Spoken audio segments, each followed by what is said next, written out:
5 Ways to Destroy the World, a guide for the evil genius.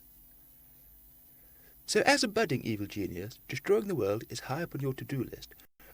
But be certain to put it below building a space station of doom so you'll be able to enjoy the end of the world in comfort. If complete destruction is your goal, rather than just a mass extinction event, we can forget about nuclear weapons and your average death ray, but there are a few options open to you. Knock a planet towards Earth. While this sounds like a surefire method of causing complete annihilation of the planet, destruction is not assured. Early in Earth's life, it was hit by another protoplanet, and it is still here today.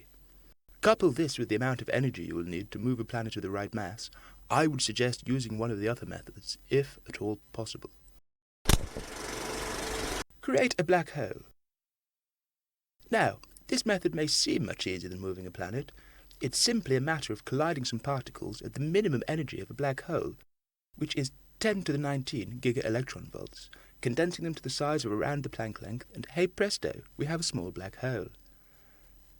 The main drawback of this method is the size of the particle accelerator you will need, about 1,000 light-years in diameter, or the black hole will evaporate in a puff of Hawking radiation. You will, however, have to wait a very long time for the Earth to be destroyed, as it would take longer than the universe existed for all of the mass of the Earth to be consumed. Sun-powered laser. Simply harness all of the sun's energy into a laser that would be able to melt the Earth. But as our plan is to completely destroy the Earth, we need to vaporize everything with enough energy to spread out the gas cloud so it can't accrete back into a planet.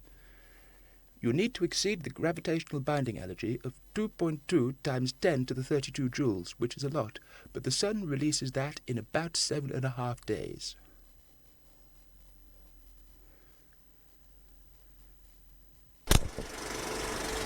Speed up the rotation until it flies apart.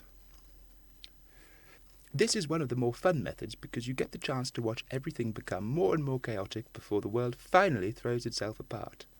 The Earth currently spins once every 24 hours and is reasonably stable. All you have to do is increase the speed of rotation to 1 revolution per hour and it will throw itself apart. But how to add all this energy, I hear you ask? Well, back to the Sun again.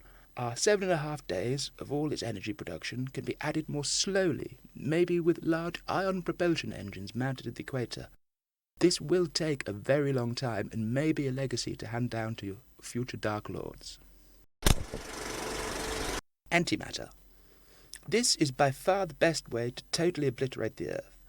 When matter and antimatter touch, they annihilate, leaving you with pure energy.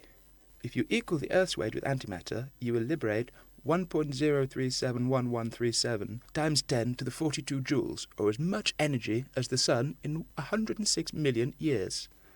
But all this energy will come at a cost, approximately 23.5 undecillion pounds. So best check your piggy bank of dread first, and remember, once the blue touch paper is lit, retire to a safe distance, maybe somewhere behind Pluto. So, as you can see, you have a difficult task ahead that will take an extremely long time.